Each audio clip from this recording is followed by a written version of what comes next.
Skirk is probably one of the most interesting characters so far. She comes from another world, like the Traveler, she can use the Abyss, her master is a sinner, Skirk's middle name is Lore. Today we will use her story to talk about the universe around Teyvat, but also about the Traveler and Surtalogi, and there's also a peculiar theory at the end of the video that might be accurate, at least the generic concept, but first. This is a theory video and leaks are prohibited in the comment section. I will use information available in the game, but my theories and conclusions are not to be considered the official lore of the game, unless I got something right and it's confirmed in a later update of the game itself. Well then, let's open our rift to the Abyss and let's get this video started. Before we start the video, I wanna address a few things I've seen on social media but also in my comment section. We are entering a new phase of the game in which space and aliens are making their way into the story, and people are complaining about how the game is losing its original medieval setting and it's been turning into a space game that it never was, but it actually makes no sense. For most of us, Mondstadt still feels like home, because that's where everything began, but among the first people we've met, there's Catherine, and if you've ever stopped next to her booth for whatever reason, you've definitely heard her going either error or rebooting. And there's no valid reason for anyone in the Middle Ages to ever say rebooting. I don't think the word even existed back then. Then we even found copies of her in every other nation because she's an android, so it was clear from the start that the Teyvat setting wasn't going to be medieval. Of course, the Karian machines give no medieval vibes at all. The Fatui use rifles, but they appeared in Europe only after the Middle Ages were over. The Akasha system was basically a headset with a holographic visor connected to the internet, and we knew Fontaine was gonna be steampunk since the Travail video, and that's a style that usually takes place in the Victorian Age, so 400 years after the end of the Middle Ages. Lastly, Deshret's devices and the ancient dragon civilization were way more advanced than modern Teyvat, but these technologies had been lost to time for some reason, so it's clear that Teyvat was never meant to be set in the Middle Ages. Same goes for the universe, since the first thing we've ever heard was how the twins traveled across the universe from planet to planet. Then we read Before Sun and Moon, so the Primordial One arriving on a planet with its eternal throne, also defined as an ark, so it's most likely a huge spaceship. In Fontaine, the old Devari Narwhal is also an entity that travels the universe, eating planets it finds on its way, but above all, we've known since version 1 that the fake sky exists to prevent the people from seeing the real sky, so the universe. So as you can see, Natlan, or better yet, Mawika's bike, since that's what people are complaining about, and Skirk's entire existence didn't change a thing in the game. They simply brought our focus on topics that have always existed in Teyvat, but that have always been secondary up until now. With that out of the way, let's talk about the universe around Teyvat. Skirk comes from another planet. Her civilization lived a peaceful and simple life, occasionally visited by scholars from other planets, until a massive merchant spaceship arrived to establish trade with them. Although friendly at first, when these people studied their past and found out that they weren't humans, but a kind of being capable of adapting and surviving even when the planet's environment was inhospitable to life, they deemed them as a potential threat for the universe and called for backup. That's when another spaceship full of soldiers arrived and wiped out all life on that planet. Now, I don't know about you, but a merchant spaceship with people wearing strange clothes that can become extremely violent and have an army at their disposal literally screams the IPC to me. Then Surtalogi saved Skirk and they began traveling the universe because he wanted to fight and eliminate anyone who believed to be the strongest warrior. And when Skirk finished their training and left Surtalogi to go to Teyvat, she stopped on various planets on the way, on which the people quivered in fear because she was a disciple of the Cosmic Calamity.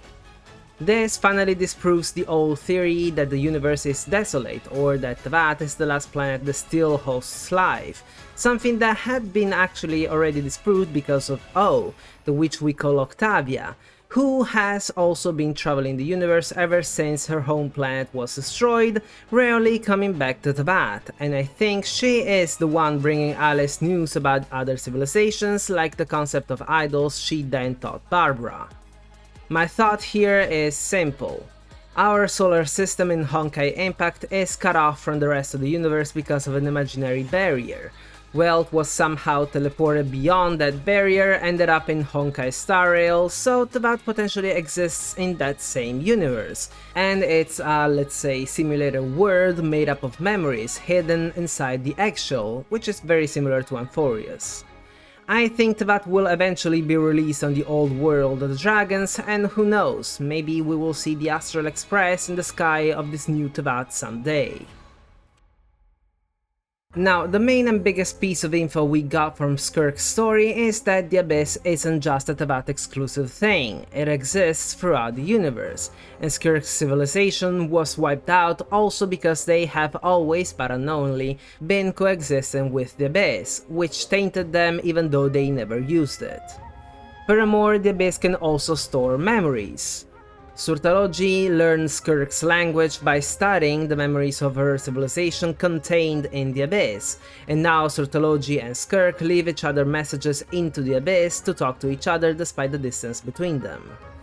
Since the Abyss is a natural occurrence of the universe, when the Primordial One created Teyvat, it needed to include it while also preventing the people from using it, so the world was split into 3 realms. The human realm where the people live, the light realm where pure elemental energies flow and from which the elements of the human realm are derived, and then it sealed the path to temptation, the Abyss, into the isolated void realm. But because of Nibelung, the Abyss is now constantly leaking into Teyvat. Now, although the Abyss is in conflict with the will of Teyvat and it's the direct opposite of the light realm, it's not an inherently evil power. It's basically like water and fire, they annihilate each other, but they can both be used for good, like for hydration and to cook, but they can also be dangerous, like a flood or to set things on fire. The Abyss can also be used to fix things, like the arm and leg Surtalogi regrew with his powers, something Skirk can also do, although she actually doesn't have her original limbs anymore, they were replaced with Abyssal Phantasms in order not to feel any pain anymore. Lastly, the Abyss can also be used for the 7 Shifting Serpent, aka Chaos Permeation, which was meant to be a Kanrian party trick to mock the humans who can use the elements. The full explanation is kinda hard because it involves positive and negative pressure, but basically Skirk uses the Abyss on reality to create a specific vacuum that sucks an element out of reality, forcing it to appear. This means that she can actually use the real cryo element, only she doesn't channel it through her body or a vision, she uses the Abyss to force cryo out. And while she can only use one element, Surtalogi can cycle through all 7 of them. Also extremely important about the Abyss is how Lumine, in my case the Abyss sibling, was able to absorb the Abyss into herself, which means that either, being her twin brother but also a descender, should technically be able to do the same, and Skirk basically confirmed it without ever saying it out loud, probably because either wasn't ready for it or simply wouldn't have wanted to know because it opposes the Abyss. The ability to purify the Abyss, as Skirk said, simply makes no sense, because power can never disappear into nothingness, it needs to go somewhere, and it honestly makes complete sense. Take Atea from Natlan as an example. The Traveler tried to purify her from the Abyss, but he was only able to remove what was on the surface, the recent corruption that was still lingering on her, but not the old wound and the corruption that had become part of her long ago. So if the Traveler keeps absorbing the Abyss without even realizing what it's actually doing, the most logical outcome is that it will eventually start affecting him, and we will probably meet Skirk again, who will then have to teach him how to wield the Abyss to save his own life. Lastly, Skirk also told us that the Abyss grants its user a very special kind of sight, which makes me think, have we been using the Abyss all along every time we use Elemental Sight? Still about the Traveler, Skirk told us about the Stella Fortuna, the stars in the sky that contain the memories and experiences of specific people that we wish for when we pull for characters. This means that we are essentially learning their fighting techniques through their memories, and the more stars we own, the better we know them and the stronger these techniques are. Although this should be obvious by now, the characters we use are not actually physically with us when we fight. We've actually always ever used the Traveler, except for the story quests when there's a fifth character, which is the only instance when we are accompanying the actual person.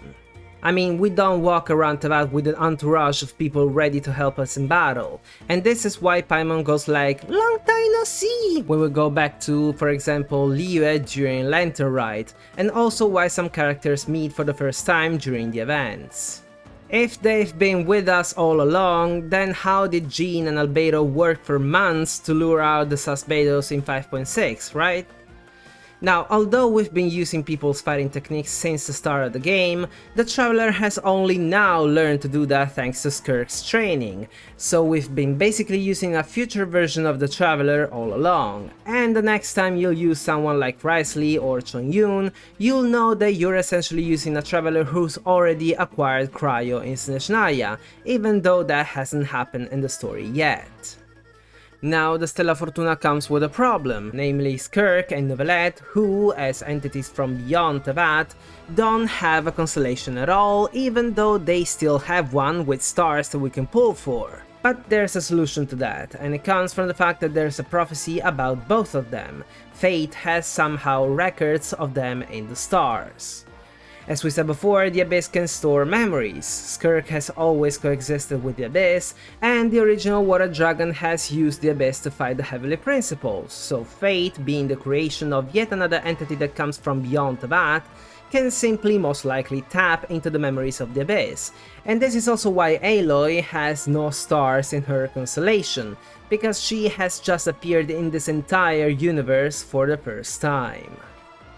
Lastly, Skirk said that everyone has a Stella Fortuna, but only some of them don't disappear after the person's death. Instead, they evolve into a new constellation. And this explains why the playable characters have 6 stars.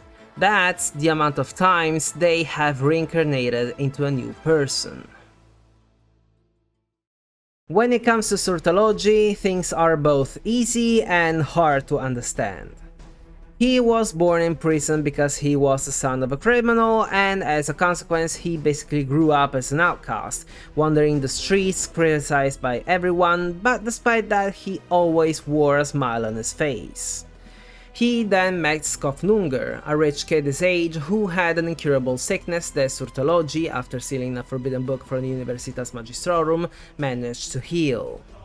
Then Surtalogi joined the Black Serpent Knights, where he met Dainsleif, who became his best friend, but because of Hayden's corporal punishments, he lost an arm and a leg, which was probably one of the reasons why he then turned his back on the chivalric code and on Khaenri'ah.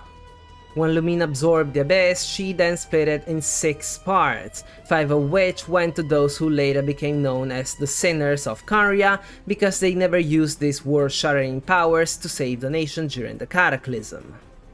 Since Surtalogi's goal was to push the boundaries of the human form and Teyvat had nothing left to offer, he decided to leave to explore the universe, but before leaving he told Skofnungr he had the ability to lift his curse of immortality, just like Vedofronir did with Caribert. Now, Vedofronir, who had been blinded and imprisoned by the people of Khaenri'ah because he probably foretold the Cataclysm, also foretold that Surtalogi would have found and saved a girl, that he would have trained her, brought her to Teyvat, and that eventually the stars would have bowed down to her. And since his prophecies are unavoidable, Surtalogi decided to take Skirk as his disciple, but for a specific reason. When he will have eliminated the strongest warriors in the universe, there will be no one else for him to fight and he will get bored. So he trains Skirk, hoping that she will become stronger than him to finally have the most exciting battle of his life and die by her hand with no regrets. Now, one last interesting statement is that Surtalogi from a distance opened the borders between worlds to allow Skirk into Teyvat, and Alice granted her passage, but we actually saw two borders being opened, and I think Surtalogi slashed the eggshell in which Teyvat exists, while Alice opened the fake sky, since she's the sustainer of the borders of Teyvat. Now, moving on to the theory side of the video, Honkai Star Rail made me think about something, because the Chrysos heirs of Amphorius are kinda the same thing as the Flame Chasers from Honkai Impact. Of course, they're not a one-on-one copy, some are basically the same, like Fainan and Kevin, others are similar, like Cypher and Pardofelis, Anaxagoras and Su, maybe even Tribios and Greyshu and Teravox and Kalpas, while others are unique, like Maidemos, who feels more like Gilgamesh from Fate rather than any Flame Chasers. Both the Flame Chasers and the Chrysos heirs are 13, with Alicia and Sarini being the, let's say, odd ones out, so are there 13 people in Genshin Impact that don't really need to be from the same faction since the beginning that might end up being the Flame Chasers or maybe Void Chasers of Teyvat? Well, we have 6 sinners, because think what you want, but Dainsleif is the one who got the 6th part of the Abyss power, 5 witches, and then Ether and Lumine, so yes, they are exactly 13. All of these characters are literally affecting in one way or another the fate of the entire world, even though only the Descenders should be able to do it. So ignoring the fact that they don't have to be an exact copy of the Flame Chasers, here's my list. Even though Reindaughter kinda gives Aponia vibes, I think she's Mebius, because they're both scientists with no ethics at all. What I think Raptatir-wise might be Aponia, but I do hope it's not gonna say Kudasai to mind control us. Veda Fournier is obviously gonna be Su, also because Su keeps his eyes closed all the time and people kept wondering whether he was blind, and Veda Fournier is actually blind. Surtalogi is probably Kalpas for obvious reasons, Alice is potentially gonna be Alicia, since they're both the most powerful beings, as old as the entire world, but act kinda empty-headed. Barbeloth is Greyshu because of the stars, Octavia is Pardofelis because she travels the universe and brings back stuff and news to Teyvat, and Scarlet might be Eden, since she's taking over Ivanovna, the former mayor of Snezhnaya, while Eden was the owner of the Golden Courtyard. As you noticed, I skipped Rarier because I only think it might be Cosma out of exclusion, and the same goes for Nicole being Hua, although Fuha does talk to Kiana through her divine key, which is kinda similar to how Nicole suddenly speaks to people's minds, and that's ignoring the fact that Hua is an immoral being that kinda became human, or at least she poses as one, and similarly Nicole is an angel that became a human. Lastly, and I think it might come out as controversial, Lumine as the Abyss Twin might be Sakura still out of exclusion, while I don't think either as the Traveler is Kevin. I see him more as Virvi, because he can switch between versions of himself according to the elements he uses, meaning that Dainsleif is Kevin, the Deliverer.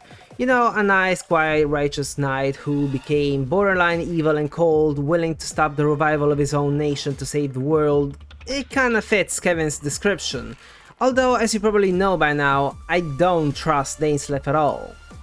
Of course, when it comes to this theory, it may be something, or maybe Genshin Impact will be the one game without any Flame Chasers, but I mean, this is a theory after all, and all we can do now is just wait and see. And that's it, I hope you liked the video. If you did, don't forget to leave a thumbs up, and if you're interested in Genshin Impact theory videos, consider subscribing. Since this video will come out on the same day as the 5.8 special program, and we can safely assume it's gonna be all about Marijivari, my next video will obviously be about the livestream, and it should come out next week. Well then, thank you so much for watching, and until next time, over and out.